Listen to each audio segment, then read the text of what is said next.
Welcome everybody to our Monday night shiur. We have a special Monday night shiur. I don't think our Monday night shiur ever landed on the Independence Day of the modern state of Israel. And I'm very specific how I say it on purpose.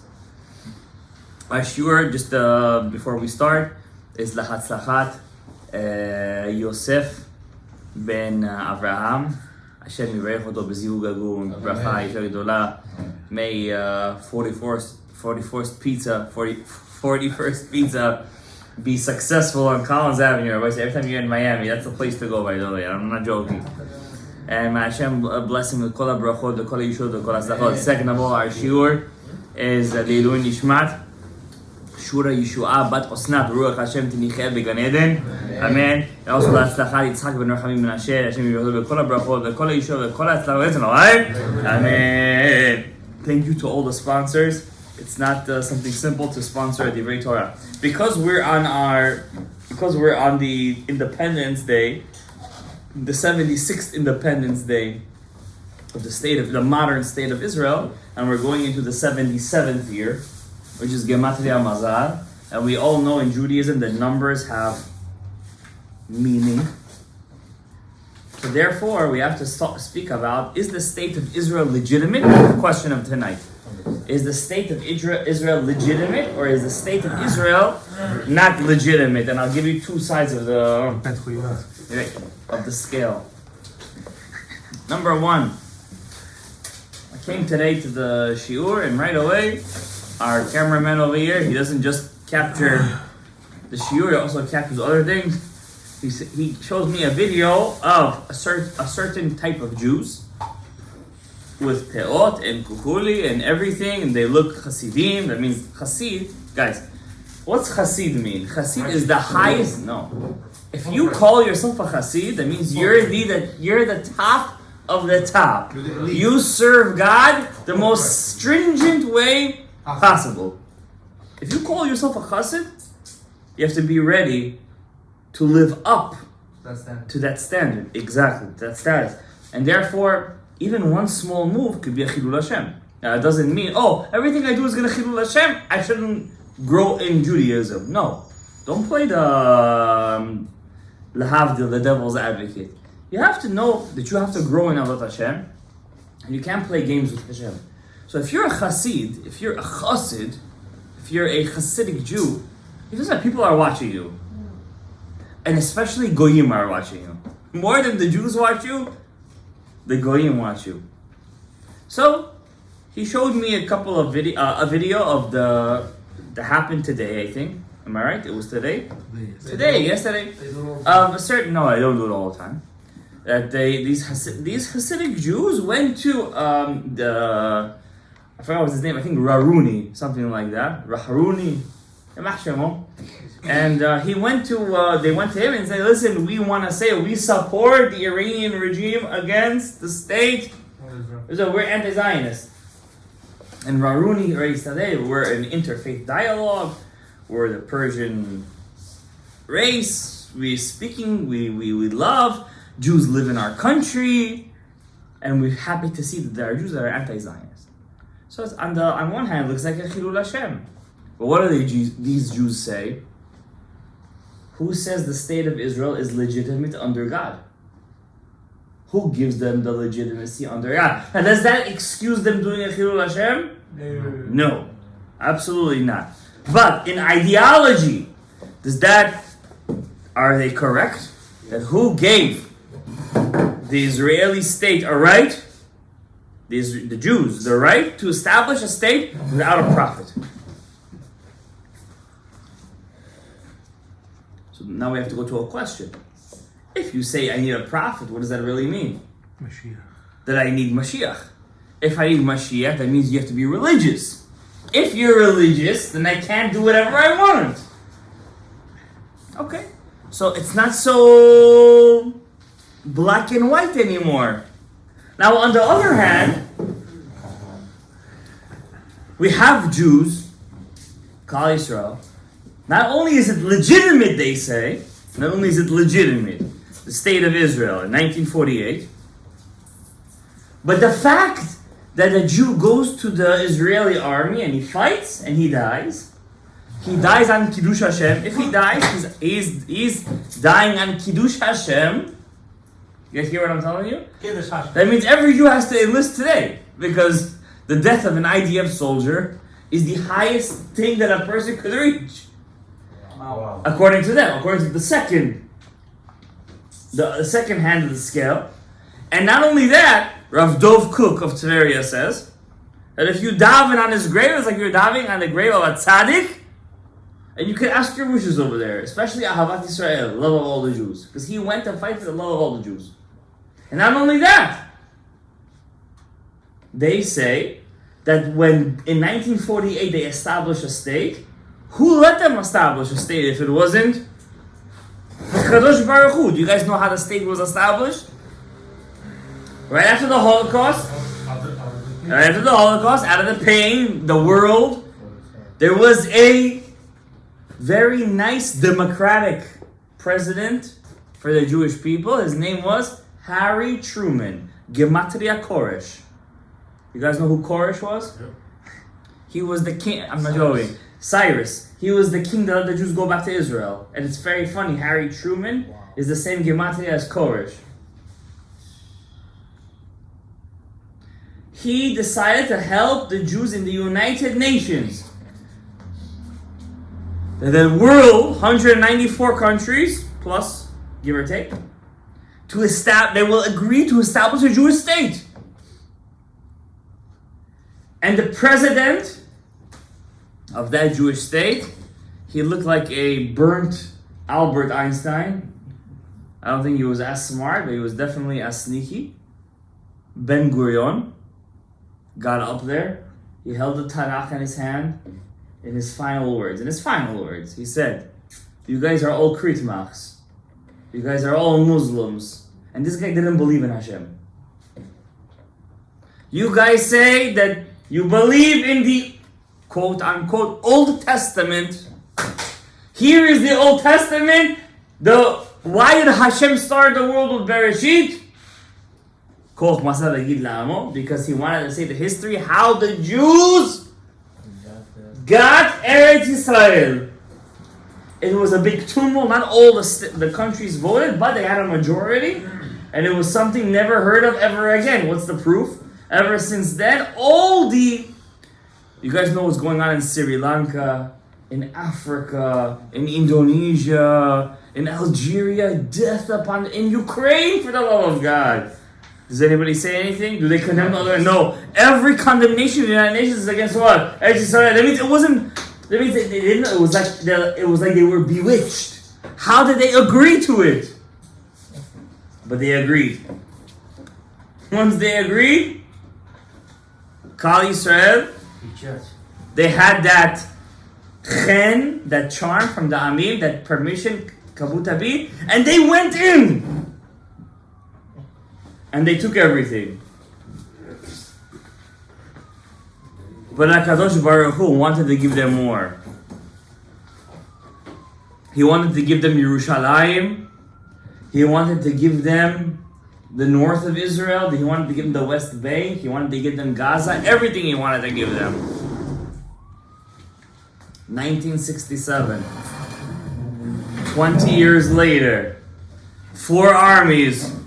Egyptian, Jordanian, Syrian, from the north, all the countries surrounding them decided surprise attack. Where was America? Home. It's okay, they can suffer a couple of losses. Our friends.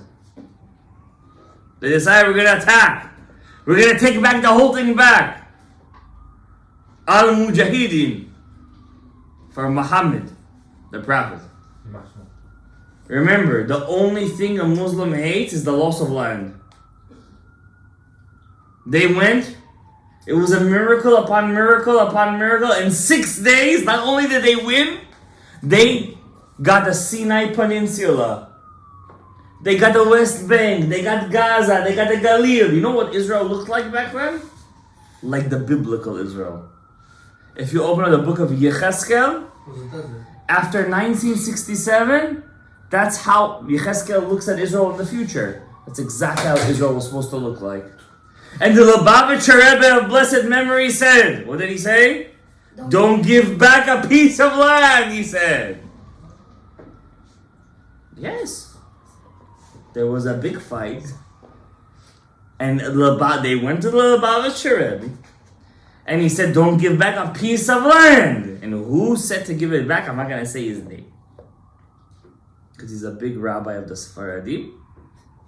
And I don't want you guys to feel bad. He was tricked by his... I think so. He was tricked. It was caught on camera that he was tricked by his ministers of his party. And you regret what he did. Lubavitcher Rebbe said, don't give back the Sinai Peninsula, the Gaza Strip. The year is 2000. After 2 Lebanon wars. Here's the saddest part. Giving you a crash course of Israeli history, which you guys don't know. Ehud Barak. Amen. He's the really Yamach Shem over here. He's the top Israeli general. Sayeret Matkal. He's the strongest fighter. He went inside Tunisia. He got all the bad guys. He says to Arafat in Camp David in America with President Clinton, I'm giving you Yerushalayim. I'm giving you the West Bank. I'm giving you everything. Peace. Shtabach Shem Borei Olam. Yasser Arafat, may his name be wiped out from the annals of history. Amen. Just like Amalek. He was about to sign, but he said no. At the last second, I want to go for everything, even Tel Aviv. Can't touch Tel Aviv. Tel Aviv is Tel Aviv. Tel Aviv, ya habibi, Tel Aviv. At that point was intifadas. Suicide bombings everywhere. People were dying. Jews were dying. Muslims were dying. They don't care. Okay, they have 2 billion in the world. Couple of them go, they don't give a damn. That's what they're here for. They die, they get 70 betulot. Yeah. Very odd number. A very odd number. Because they want a betulah from every country. That's why 70. Why not 5? Because there are 70 nations. Oh. I just taught you something new. I did my job in the world, that's it. I did my job. What happens? Here is the irony. Ariel Sharon, the hawk.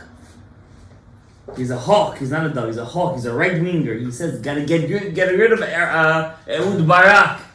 He takes the shilton, control over Israel. Guys, it's a 76-year history. You could learn it in a minute. What does he do at the end? He falls into the hands of the Erev Rav. He gives back the Gaza Strip, Gush Katif, to the hands of the Arabim for peace. Under who? A Republican president! Our friends. George W. Bush. From Texas. H.W. Bush. To be... No, the junior. The junior, yeah. Junior. That was the big hurricane after that in America. Katrina. You guys remember Hurricane Katrina? Yeah. That was right after he gave back the Gush Katif video. Ariel Sharon gave back Gush Katif. The Jews were uprooted from their land.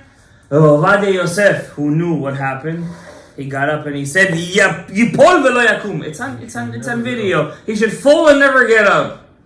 Yipol velo yakum. That's exactly what happened to him. He fell in a coma. He never got up. They both died in the same year, years later. 1 year after. Yeah, no, right after. Ovadia passed away. A couple of months later, he passed away. Yeah. Ovadia had 1 million people in his levaya. Who did he have? How many did he have? I don't recall. Maybe like 40 people. 100, 200 people. Nothing. What happened after that? He gave away Gaza. Bombs started to flow from Gaza. Bombs. The Israelis said, "Hi, 1-2 bombs here and there, it's okay. 1-2 bombs here, Operation Cast Lead, Operation here, Operation there, Operation blah blah blah. It's not a war, it's an operation until they get, a war. What kind of war they got? Iron swords. You guys live to see the greatest tragedy, in my opinion, as a history teacher, the greatest tragedy that happened to the Jewish people since the Spanish Inquisition. I saw Jewish babies putting in the nylon in the oven and being burned to death. Such things were unheard of from the Spanish Inquisition. You saw videos? Yeah. I saw it. I had to be a bit cold-hearted because the truth is I shouldn't have seen it, but I had to see it.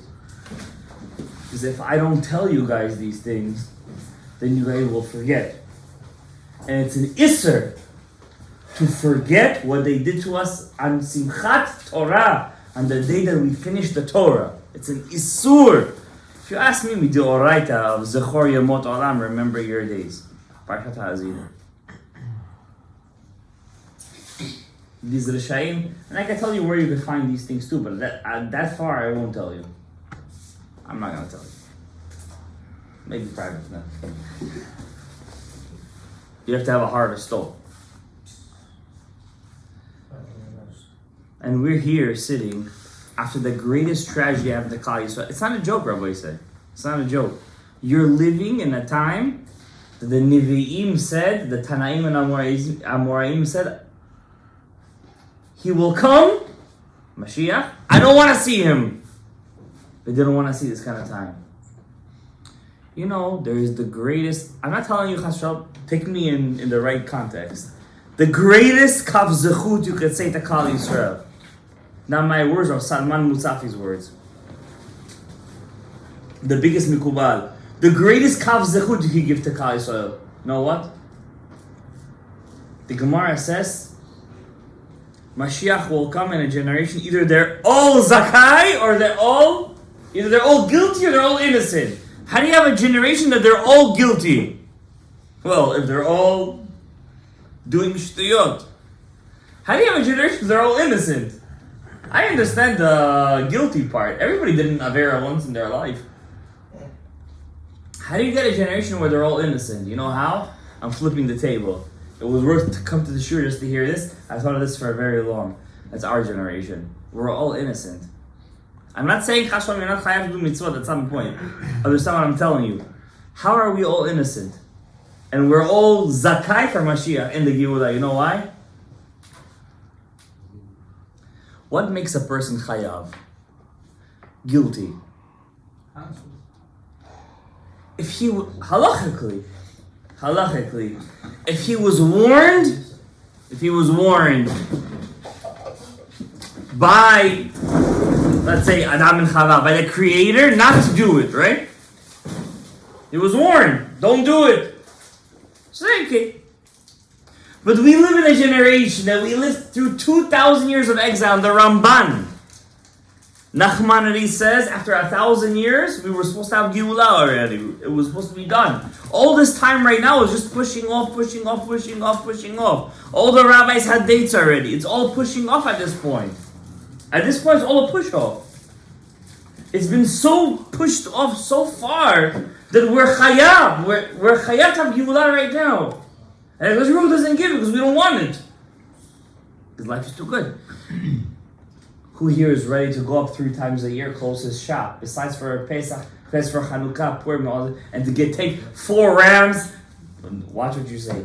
And take 4 rams and 5 goats and 2 bulls with him on a plane to Yerushalayim. Who's ready to do that right now?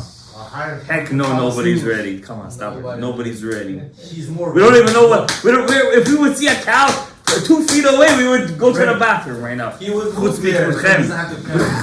What? Are you kidding me? Isn't it supposed to be with Israel when it happens? Mashiach have to gather everybody there. What if it's not? It says here, no? Mashiach will gather everybody there. He will gather a majority over there. Is majority already over there? Yes. Everything is ready. Klal Yisrael controls Har HaBayit? Yes. They control Tamar? Yes. What's the problem? And what's the problem? You're not in control of the government. That's the problem. So how are we all innocent? That's why Hashem pushes off the Geula more and more and more. You know why He pushes it off? To make us more farther away from the truth. Because if we sin when we're far away from the truth, you know what that means? We're innocent. That's a chidush. Gesundheit.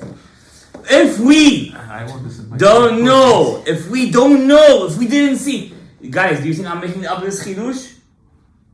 If somebody here guesses who says this, even though he said it in a different context, I'm just borrowing it to here. I'm telling you, he was a big Rav. He was Ashkenazi. The Alter Rebbe. The complete opposite of the Alter Rebbe, but you're on the right track. At least he was Ashkenazi. Somebody closer to our time. He gave this chidush, and because we're so far away from Har Sinai, we don't know. We didn't experience that open miracle. Because you know why? Because Iran sends 300 missiles. Okay. You know, America came, shot down 25%. Israeli army came, shot down 90%. This one came, shot down 10%. According to, you know, Yesh Lanu, we have Uncle Joe. No, those are the ones who say Uncle Joe, they say. Guys, who said it? Who? You're close. He was named after him. Who? I just give you the biggest hint. Who's the Rav Rav? Chaim Kanievsky was named after him. Chaim Kanievsky, if he was named after him. Oh my God. That's not his full name, Gadisar. Shemaryahu Yosef Chaim is his real name. Shemaryahu Yosef Chaim. Who's his name after? No! Give you a hint, it was his uncle. I'll give you a hint, he had no children. And his name was Chaim. Chazon Ish, thank you very much. Hashem Yivarech Lecha B'chol. Even though you got a lot of hits, Hashem Yivarech Lecha B'chol. The Chazon Ish had no kids. No. His wife was mentally insane, you know that. Yeah. How is that possible? How is that possible? Because it was possible, because they had to go through that, that's it. Don't mess with the Baruch Hu, guys. Anybody who has a question against Hashem, I beseech you to read the book of Malachi, the last of the 12 small prophets. Okay, the book of Malachi. Whose phone is ringing over there? Malachi. Malachi, read. Anybody has questions against Hashem, read that book. It's 2 chapters. That's all it is. It's that you could finish it in 5 minutes. Read the book of Malachi. It's just a book on its own? Yeah, it's a book of its own. It's one of the 12 small prophets, Malachi. The Chazon Ish said, halachically speaking, if your father didn't keep Shabbat, didn't keep mitzvot, didn't keep Maasim Tovim, Malachi says, it's a beautiful chidush if you're listening. Malachi says, Chazon Ish says, maybe he was on. He said, are you chayav to do avelut, to sit shiva, to sit, how do you say it in Russian? Avilut, what? Avelut. Traur. Morning. Traur. Huh? Traur. Traua? Traur. Okay, I'm not gonna say that. Are you chayav to sit if your father or mother was Russia? Of course. Of course. What? Of course. Why is this sad over here? Of course. What if he doesn't want? If a person's relative passes away, his son goes, right, he can't put on tefillin the first day. He wants to put on tefillin. If he can find a heter to put on tefillin, he'll put on tefillin. No? Asur. What asur? Yeah. But he was against Hashem, this guy. Doesn't matter. I know it's your parents, but it's you went against God. That's true. But we Also, have, Yoshka had a neshama. but we have a mitzvah to mourn. Yes, in certain conditions. Maybe he did tshuva before he died. Maybe he did, maybe he didn't. Why should he mevatel a mitzvah asem in a Torah to work to sit avilut for him? Because Kibbutz Avayim is also Avilut. Kibbutz Avayim is also, but if you're sitting avilut, it's not kibbutz avayim. It's mitzvah avilut. It's not mitzvah kibbutz avayim. Yeah, but because of Kibbutz Amim, you do not. That's not true. What are you coming with this Kiddush for? So What are you, a Rishon over here? You're coming up with these kind of Kiddushim? The mitzvah of Avelut is based on Kibbutz Avev. What are you, crazy over here? So Chas v'shalom. who are you mourning? What are you're bringing up a source of the mitzvah of Avelut from a Deoraita. You're talking like the Rambam right now.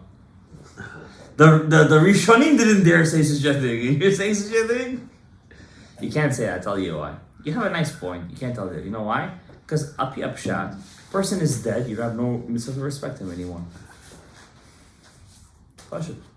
Wait, what? He's dead. Once a person is dead, why should you have no mitzvah to respect them anymore? And I'll bring you a proof. If a person doesn't want to pay for their parents' eulogy, do we force him to pay or we don't force him to pay? We don't force him to pay. Why? Because it's my kavod at this point. It's not his kavod. He's dead. It's halakha. I don't force the descendants to pay for the eulogy. If he doesn't want to pay for the eulogy, don't pay. Why? It's his kavod at this point. It's not the deceased kavod. I deal with whatever I could see. Don't be spiritual. Alright? You gotta deal with what you got. So what's the pshat Rabbi said? What did the Chazon Ish say? Chazon Ish said in the Ovadia Paskin like this, even if your parents were not Shomer Torah mitzvot, you still gotta sit Shiva on them. Why? They were so far from Har Sinai. They're so far from seeing HaKadosh Baruch Hu. They lived through the Soviet Union. They lived through Stalin, Yamach Shemo Ben Zichro. They lived through so much. And they still raised you to be a Yid? And then you ask a kasha. Can you sit Shiva on them? Chazon Ish was machmir like crazy. You know what he said? You have to sit Shiva on them. And even a Kohen has to go to the grave and bury them. But he's mitame, he's a Kohen, he's mitame himself. No! It's enough! That pshat is enough to make the guy go and bury his parents and to make sure they have a correct burial. You know why? Rabbi said we're 2,000 years away from Beis HaMikdash. We haven't seen, and we're still holding on to it. You guys gotta give yourself a pat on the back. You guys are warriors. What do the Muslims have? What do they have? They have Mecca. Every year they go to Mecca, they do their ziyarah, they do their thing. They have the same thing, better than Muhammad. What do we have? We're Mechulal bin HaGoyim. We're disgusted amongst the Goyim, and yet we still hold on. And not only hold on, how we hold on. We hold on against the whole world, we hold on. Small country the size of New Jersey. You could walk the width of Israel in one day. Yeah, be'emet, you could walk, not the length. The length will take you like 3 days. The width of Israel, the width. From the Jordan to the Mediterranean will take you 1 day. Less. Horizontal. Yeah, horizontal, not vertical. How do you know what's horizontal and vertical? Horizon. Horizon is horizontal, so remember, from east to west. So when it's less than 1 day, and the whole world is going crazy, is there not Hashem in this world? Always. What do you mean always? Prove it! Prove it! Look at always. And what did the Goyim say? I'm gonna read it to you inside. The Goyim say that Mashiach already came. Rahmin. Yes. The Goyim say Mashiach already came. Who is he? Yoshka? Thank you. Cheese and crackers. Yeah, cheese and crackers. What else we say? There's another word, huh? JC Penney. Yeah. He's Jewish, by the way. Which side? From his mom. His mom was Miriam. Who was his father? Nobody knows. Fandira. Fandira? Fandira the Roman. Serious? Yes, it's a midrash. You said it. I understand your skepticism. I'll go with it. Joseph, But Joseph wasn't there. He was. Joe wasn't there. Joe was sleeping. Sleepy.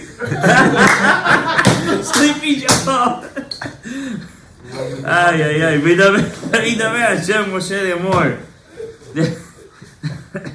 All right. Go viral. I'm sure. Maybe on your feet.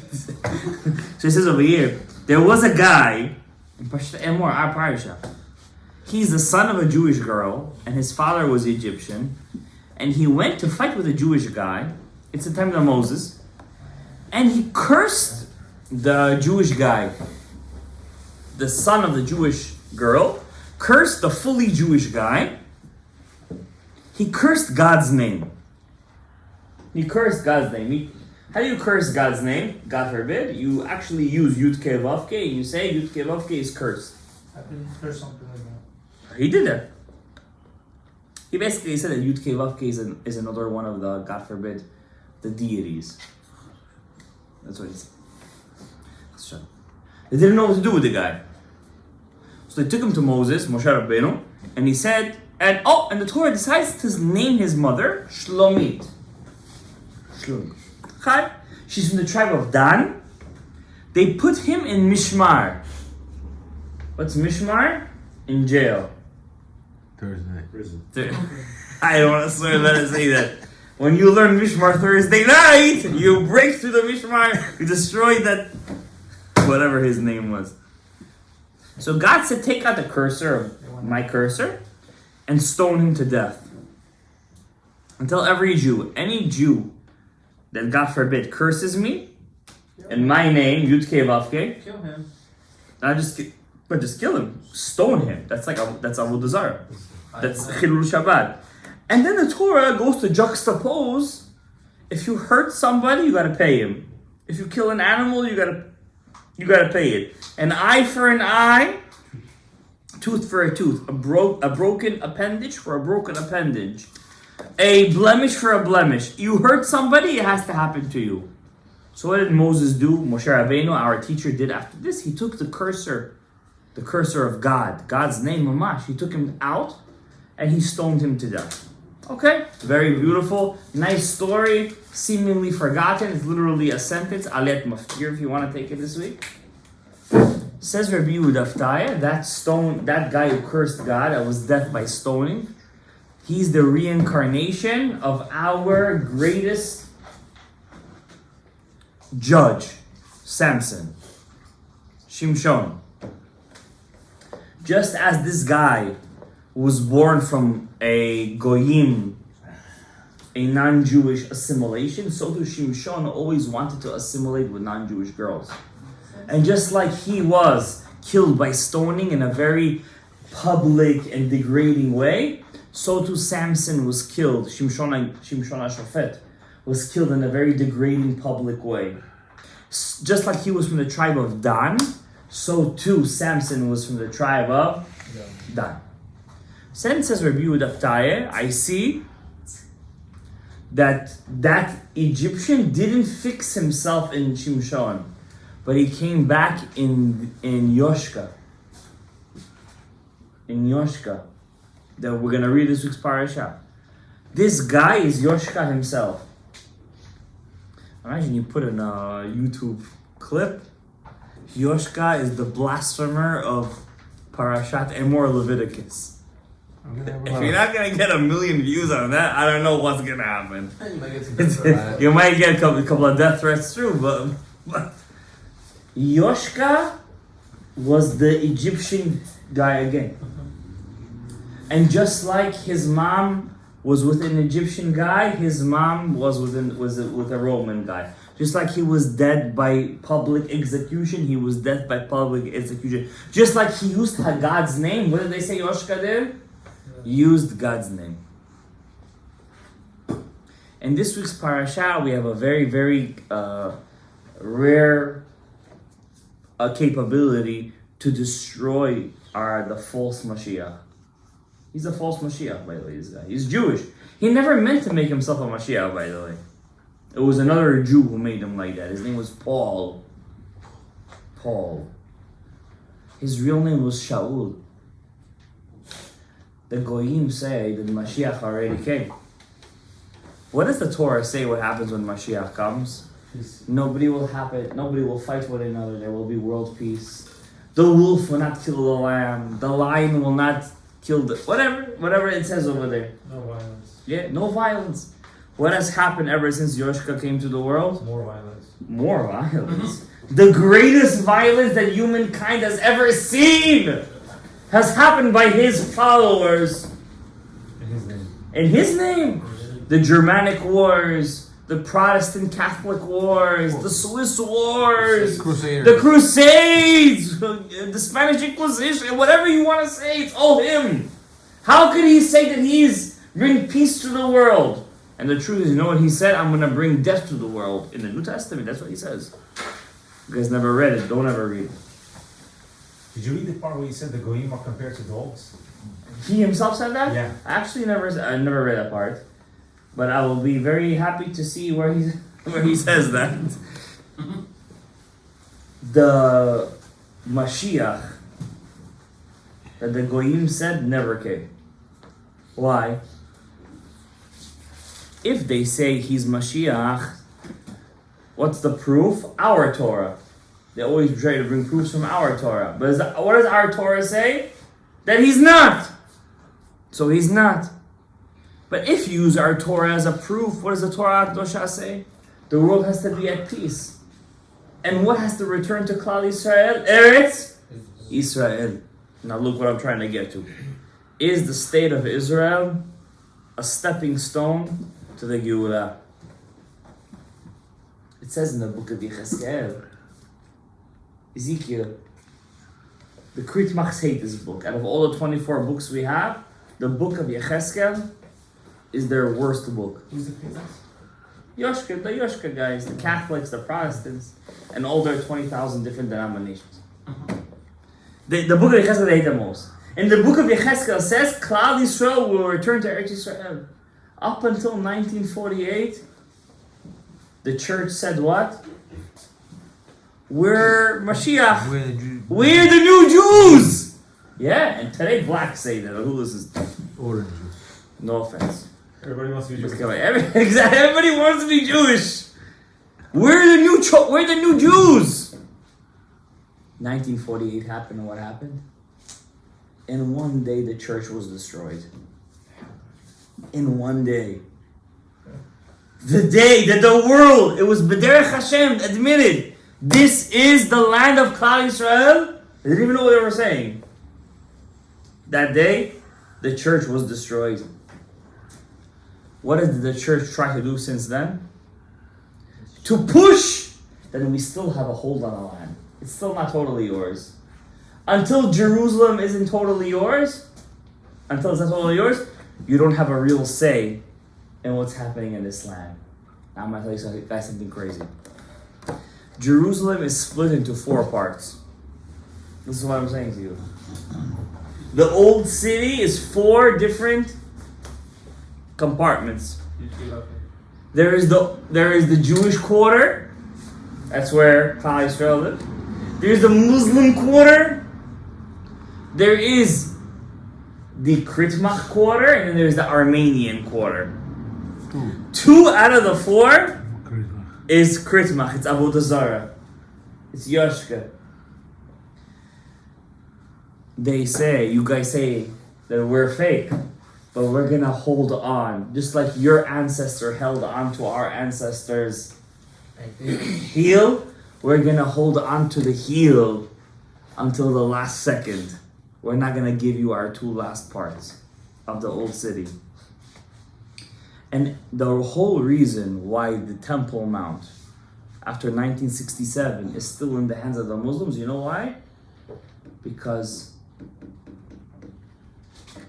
I have to say, because America and all the European countries said, if we lose this place, what does it basically mean? 2,000 years of our history went where?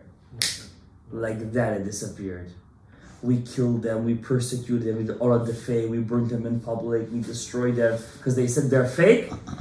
If they rebuild their Beis HaMikdash, what does that basically mean?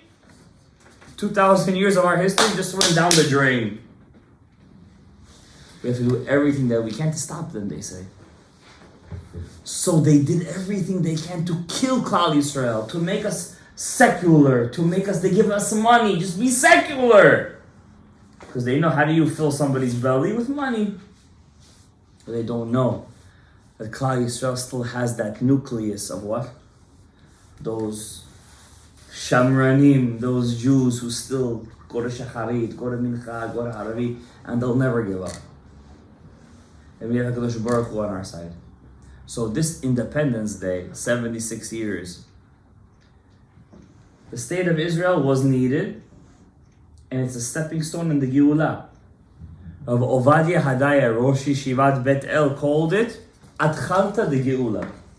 That's what they call it, the beginning of redemption. That's what they call it. We don't say Hallel on that day because they took Taimani kids and they sold them and they did a lot of shtuyot. But you know, before you have Olam HaTikun, you need Shibrat HaKelim. But at the end, and maybe in this year of Mazal, the Mazal of Klal Yisrael will rise and we'll finally say Yishem. And when we do so, we don't wait for Mashiach. We're not the Muslims who wait for the Mahdi, the second coming of their Muhammadian.